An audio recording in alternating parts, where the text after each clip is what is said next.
Hi guys, Matt Easton here. So just a mini rant here. In my previous life, or my earlier life shall we say, not that I've had a previous life so to speak, but in my earlier life I have done some reenactment. Only a little bit, but I have lots of friends who are reenactors. And lots of reenactors I know, that is people who reenact certain periods of history or certain episodes of history or battles or such like.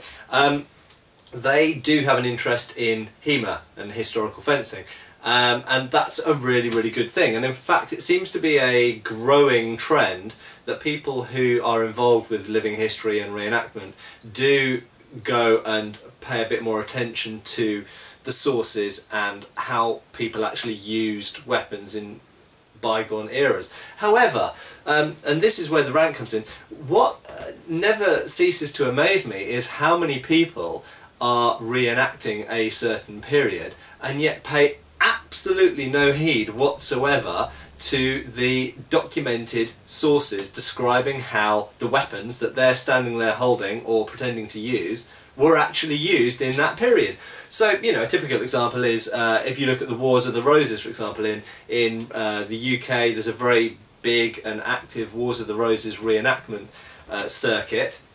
And yes, some of them do look at the historical fighting manuals, for example, you know, from their kind of period, whether it be people like Talhoffer's sources or Paulus Kahl or Das Solothurn, all these kind of mostly German sources from the late 15th century, but additionally Filippo Vardi, for example. And you know, there are this amazing corpus of material there where they can actually see how they should be holding their long swords or arming swords or falchions, messers, poleaxes, spears and all the other weapons that are dealt with in those treatises.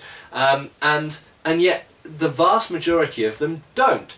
And I think this is like really like I can't get my head around why. Like, why don't they? Because you know, many of these people spend huge amounts of time and money and thought into getting their kit right. You know, they have, their armour has to be historically accurate and their clothes have to be constructed in the right way and sewn in the right way, and they have to wear the right type of shoes and the right types of belt, and they think about, you know, what status the person they are representing is and all these kind of things.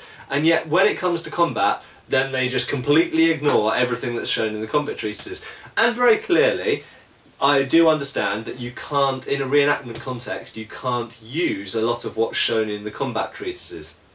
You can't very often thrust at the face, for example, because it's not safe to do so. With most reenactment helmets, they're open-faced or have vision slots, visors and such like that don't make thrusting at the face, don't allow for thrusting at the face to be done safely. Additionally, they don't generally allow proper sort of grappling or wrestling moves and things like this. And ultimately, they're putting on a show for the public. They're not actually trying to hit each other like we do in historical martial arts, where we're actually trying to score points by hitting each other. Yes, there are some aspects of reenactment, and I'll talk about Battle of the Nations and that type of stuff, and so-called full contact steel tunics and all of those things. I'll deal with them in a different video. But the majority of reenactment is essentially putting on a show for the public. So it's if it's not choreographed, it's done in a way that's, you're not really intending to actually you know, hit the other person most of the time, or at least you're hitting them in such a controlled way under such confined rules that it's difficult to bring in historical techniques into that. I do understand this dilemma. However, there are some very fundamental basic things you can bring in from historical European martial arts sources into reenactment that aren't offensive, that would make it look a lot more like the historical fighting styles. For example, how you hold the weapon.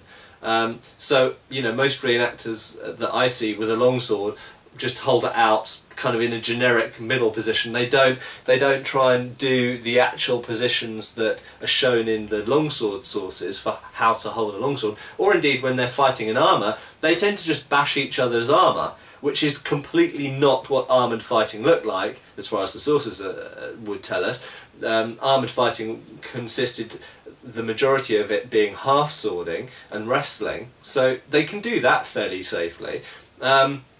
So I guess my rant and my plea is, if you're aiming to represent a historical period, whether it's Wars of the Roses or whether it's Napoleonic period or whether it's First World War, why not look at this amazing corpus of historical material we have, which actually shows how these weapons were used? And I understand that lots of you now are, and a growing number of reenactors are now looking at these sources, but really, if you've got any interest whatsoever in representing a historical person from a historical period using weapons, then look at the sources that deal with the use of those weapons, and I guarantee you that there will be something in there that you can bring into reenactment to make what you're doing look more like how they actually used weapons back in your period. Okay, so there we go. Maybe spend a little bit less time on hand stitching and spend maybe an extra half an hour looking at a historical fighting treatise and make what you do and bring to the public look more like what was done in history. Cheers guys!